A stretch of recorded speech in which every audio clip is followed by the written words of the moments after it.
Hi, I'm Mohammad Sajid Abbas, a second year MBBS student at Araz Lucknow Medical College and Hospital, and I am a mentor at Aditya Mentorship Program. And the topic that I'm going to be discussing today is organic chemistry made very easy for NEET. Now, organic chemistry में generally organic बच्चों की बहुत ज़्यादा favourite होती है. Inorganic और physical करते करते बच्चे थोड़ा सा सोचते हैं एस्पिरेंट्स की यार फिजिकल में तो मैथ्स आ रही है, फिजिक्स जैसी है, तो फिजिक्स पसंद नहीं होती लोगों को. उसकी वजह से फिजिकल केमिस्ट्री पे भी ज़्यादा ध्यान नहीं देते. इनऑर्गेनिक में बहुत ज़्यादा रटना होता है, कॉन्सेप्ट्स काफ़ी कम होते हैं, एक्सेप्शंस ही एक्सेप्शंस होते हैं. लेकिन ऑर्गेनिक केमिस्ट्री ये जनरली लोगों को पसंद होती है.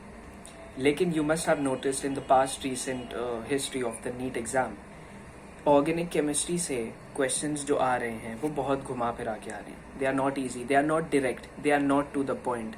जैसा तुमने पढ़ा होता है, जैसा तुमने समझा होता है ऑर्गेनिक केमिस्ट्री को, वैसा क्वेश्चंस नहीं आ रहे होते. हो सकता है तुमसे PYQ सॉल्व हो जाते हो, लेकिन जब तुम थोड़े से डिफिकल्टी ऊपर बढ़ाते हो तो ऑर्गेनिक केमिस्ट्री वहीं पे तुम्हें बहुत टफ लगने लगती है कि इतने सारे रिएक्शन मैकेनिज्म्स हैं यार, इतने सारे रिएजेंट्स हैं, इतना टेम्परेचर प्रेशर का वेरिएशन है, चीज़ें चेंज हो जाती हैं. कहीं पे इलेक्ट्रॉन रिलीजिंग ग्रुप लग रहा है, कहीं पे इलेक्ट्रॉन विड्रॉइंग ग्रुप लग रहा है. उसकी वजह से चीज़ें बदल जाती हैं कि किस पोजीशन पे रिएजेंट जो तुम्हारा बन रहा है, प्रोडक्ट बन रहा है, वहाँ पे पैरा पोजीशन पे, ऑर्थो पोजीशन पे कि क्या हो रहा है. So the dynamics of the question totally changes. It keeps on changing in organic chemistry. That is why you need to have a step by step strategy कि how to actually study organic chemistry, how to attempt solving questions of organic chemistry. इसके लिए तुम्हें क्या करना होगा? Firstly, जैसा कि तुम दूसरे सब्जेक्ट्स में करते हो, स्पेसिफिकली कहूँ तो फिजिक्स में करते हो, you go for concepts. Organic chemistry का concept only lies in its reaction mechanism. Once you crack the reaction mechanism, there is no going back. Literally it will be so much easy, it will be fun. Actually organic chemistry मेरी personally chemistry का सबसे favourite part था. जैसे बच्चे maths करते में organic chemistry हर वक्त करता रहता था. I used to love it that much. लेकिन ऐसा तब हुआ when I started focusing on the reaction mechanisms. पहले मैंने एक कॉन्सेप्ट पढ़ा, एक चैप्टर पढ़ा, देखा कि इसमें ये सारी चीज़ें हो रही हैं. हैलो एल्केन्स, हैलो एरीन्स वाले चैप्टर उठा लो, उसमें मैंने रिएक्शंस पढ़े थोड़े, मुझे लगा आधे समझ आए आधे नहीं आए. तो मैंने सोचा यार ये मुझे समझ क्यों नहीं आ रहे. Then I went on to the reaction mechanism part, जो कि हर चैप्टर में जनरली दिया होता है NCERT में. और NCERT के reaction mechanisms as it is उठ के नीट में आ जाते हैं. रिएक्शन मैकेनिज्म से ही क्वेश्चन फ्रेम कर देते हैं या डायरेक्ट रिएक्शंस ही दे देते हैं. So try to crack the reaction mechanism part कि ये स्टेप इस स्टेप में कैसे कन्वर्ट हो रहा है, ये सबस्ट्रेट ये प्रोडक्ट में कैसे बन रहा है. और उसमें NCERT की एक अच्छी बात यह है कि उसमें स्टेप बाय स्टेप दिया होता है कहाँ से इलेक्ट्रॉन अपनी पोजीशन चेंज कर रहा है, किस टेम्परेचर और प्रेशर पे ये इफेक्ट आया, किस टेम्परेचर और प्रेशर पे ये इफेक्ट नहीं आया, कि कौन सा स्लो स्टेप है, कौन सा फास्ट स्टेप है, and what step is the rate limiting step. That is very important. तो reaction mechanisms को how do you actually cope up with them? देखो reaction mechanisms को the only trick is to read it multiple times to understand it. जब तुम 2-3 बार एक reaction mechanism को पढ़ोगे, एक single reaction mechanism की बात कर रहा हूँ, तो वो subconsciously तुम्हारे दिमाग में चीज़ें आने लगेंगी, तुम step बनाने लगोगे अपने आप. That is how the brain works. Now a couple of times के बाद जब तुमने रीड कर लिया हो, लाइक जस्ट रीड इट, ये नहीं कह रहा कि एक एक लाइन पे तुम शुरुआत में ध्यान दो, तो इट विल बिकम बोरिंग अगर तुमने पहली बार में बहुत ज़्यादा टाइम दे दिया एक पर्टिकुलर रिएक्शन मैकेनिज्म पे. So just go through it a couple of times, just read it. Reading की तरह तुम एक एक स्टेप देखो और अपने दिमाग में कैप्चर करने की कोशिश करो. और 1-2 बार के बाद जब तुम जाओ तो लिखने की कोशिश करो. कॉपी उठाओ, वो रिएक्शन मैकेनिज्म को स्टेप बाय स्टेप लिखो, देखो कि क्या चेंजेस हो रहे हैं. इस स्टेप में एक चीज़ को ऐड करने से ये प्रोडक्ट क्यों बन रहा है. Try to correlated with the concepts that you have learned in the theory. Then slowly after the 3rd and 4th try, तुम जब रिएक्शन मैकेनिज्म को खुद से लिख लोगे तब तुम्हारी चीज़ें समझ में आने शुरू होंगी, यार ये रीज़न था इसका. और जब तुम वो रिएक्शन मैकेनिज्म समझ जाओगे तो तुम्हें पूरा चैप्टर लगेगा कि it's like an open book, it's like an open text book. तुम ऐसा लगेगा कि चीटिंग हो रही है. It's actually a cheat code, trust me. Reaction mechanism को तुमने क्रैक कर लिया तो ऑर्गेनिक केमिस्ट्री हो गई तुम्हारी. उसके बाद क्या आता है? Named reactions. Organic chemistry as we all know named reaction से भरा हुआ है. इतने सारे हैं, like as far as I remember मैंने लिखे थे एक अलग से नोटबुक बना लो, वहाँ पे सारे नेम रिएक्शंस लिखने। As far as I remember I think they were around 50-60, so 11-12 मिला के। और ये सिर्फ एनसीईआरटी के नहीं थे, थोड़े बहुत इंपॉर्टेंट क्वेश्चन जो पीवाईक्यूज में भी आए होते हैं, थोड़ा सा अलग सा कॉन्सेप्ट होता है, तो वो भी लिख लो।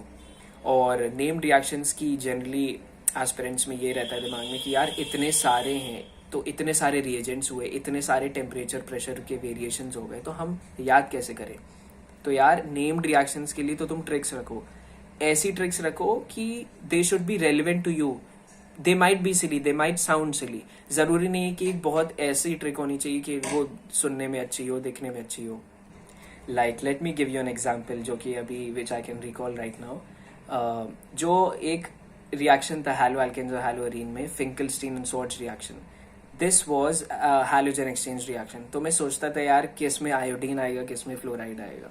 तो मेरे दिमाग में आया कि लाइक फिंकलस्टीन में आई आ रहा है, 2 बार आई आ रहा है इनफैक्ट, सो आयोडीन फिंकलस्टीन में जाता है और जो बचा हुआ है वो स्वॉर्ट्ज रिएक्शन में जाता है, that is fluorine. So this might sound silly कि यार ये कैसे ट्रिक हुई, लेकिन this work for me. So you have to keep in mind, you have to make those tricks and short tricks जो which works for you, which are relevant for you. Doesn't matter कि दूसरे क्या सोच रहे हैं उसके बारे में. You have to crack the NEET exam, not anyone else. Try to correlate it. अगर तुमसे डायरेक्ट कोई ट्रिक नहीं बन रही है तो तुम उसको किसी डे टू डे चीज से कोरिलेट करने की कोशिश करो। अब एक और ट्रिक मेरे दिमाग में आती है डाउस प्रोसेस वाली। डाउस प्रोसेस में लाइक देखो, इसमें भी ओ आ रहा है तो उसमें फिनॉल बन रहा होता था, इसमें NaOH यूज हो रहा होता, तो 300 ATM का प्रेशर भी होता था as far as I can remember, तो काफी जगह OOO आ रहा होता था। तो ये भी मेरी एक ट्रिक बन गई, short trick. So like try to correlate, try to see things from a different perspective, तो तुम्हारी ट्रिक्स यूं ही बन जाएंगी। तुमने जैसा रिएक्शन पढ़ा तुम्हें उसी टाइम क्लिक हो जाएगा कि यार हाँ दिस साउंड्स ईजी।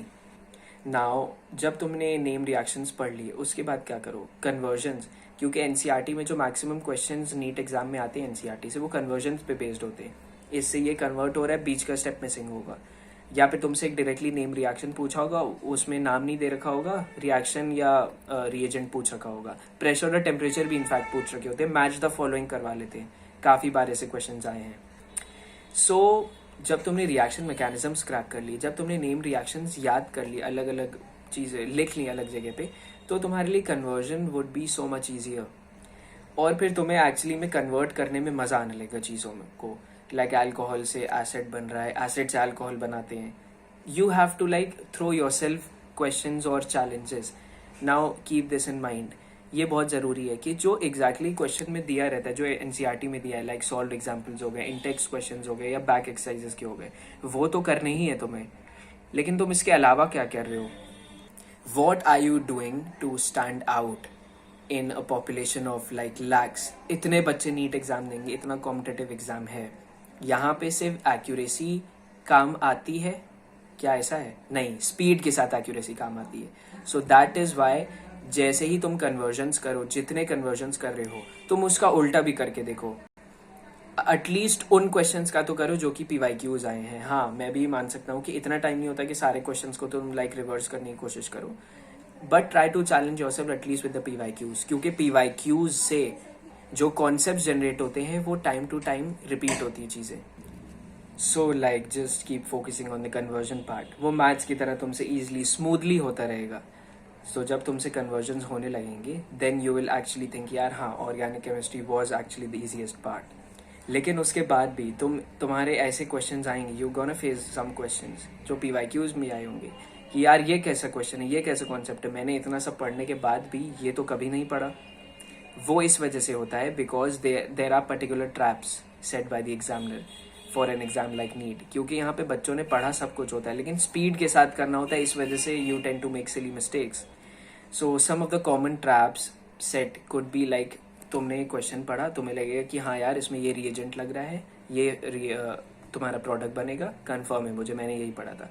लेकिन तुमने क्या प्रेशर और टेम्परेचर पे देखा, क्या तुमने देखा कि इलेक्ट्रॉन विड्रॉइंग ग्रुप लगा था, इलेक्ट्रॉन रिलीजिंग ग्रुप लगा था, उसकी वजह से चीज़ें चेंज हो जाती हैं कि प्रोडक्ट में पैरा पोजिशन पे लग रहा है, तीनों पोजीशंस पे इनफैक्ट लग रहा है, मेटा ऑर्थो पैरा पे या फिर सिर्फ ऑर्थो पे लग रहा है। There are some exceptions, NCERT में अलग से लिखे हैं कि इस प्रेशर इस टेम्परेचर पे ये रिएक्शन हो रहा है, उनको मार्क कर लो पूरी तरह, board just highlight that stuff. उसको बहुत अच्छी तरह मार्क कर लो और अलग से लिख लो. And in this also you have to make a error log. एक मिस्टेक नोटबुक निकालो, नहीं होनी चाहिए, उसको उसमें लिखो, अपनी गलतियाँ लिखो. And with all this you will see कि organic chemistry has become such an easy part of chemistry. और लास्ट में जब नीट एग्जाम पास होगा, you have to make like a 30-day revision strategy कि हमें पूरी ऑर्गेनिक केमिस्ट्री कैसे एक महीने में रिवाइज करनी है और मल्टीपल टाइम्स रिवाइज करनी है. एक बार रिवाइज तो सभी कर लेते हैं यार. You have to stand out, and to stand out you have to revise it multiple times. क्योंकि ये तुमने सारे स्टेप्स जो कि मैंने बताए हैं, तुमने अगर ये फॉलो करे तो तुम्हारे पास अभी तक एक अलग से नोटबुक बन गई होगी जिसमें तुम्हारी सारी इंपॉर्टेंट चीज़ें होंगी, एनसीईआरटी से स्पेसिफिक चीज़ें होंगी, पीवाईक्यू स्पेसिफिक चीज़ें होंगी, and the utmost important thing, तुम्हारी मिस्टेक्स होंगी उसमें. सो लास्ट 30 days में, apart from like directly mugging up NCERT, just open this notebook up and trust me, it will work like magic. Last 30 days में जब तुम ये multiple times अपनी mistakes, concepts, PYQs और important point जो कि highlight तुमने करे थे, एक्सेप्शंस हाईलाइट करे थे, उसको अलग एक नोटबुक में लिखे थे, जब तुम इसको पढ़ोगे मल्टीपल टाइम्स, तुम्हारे सारे क्वेश्चन 100% एक्यूरेसी के साथ सही होंगे, स्पीड में सही होंगे. Thank you. And for more tips and tricks like this, follow our YouTube channel, and I am a mentor at Aditya Mentorship Program. Thank you.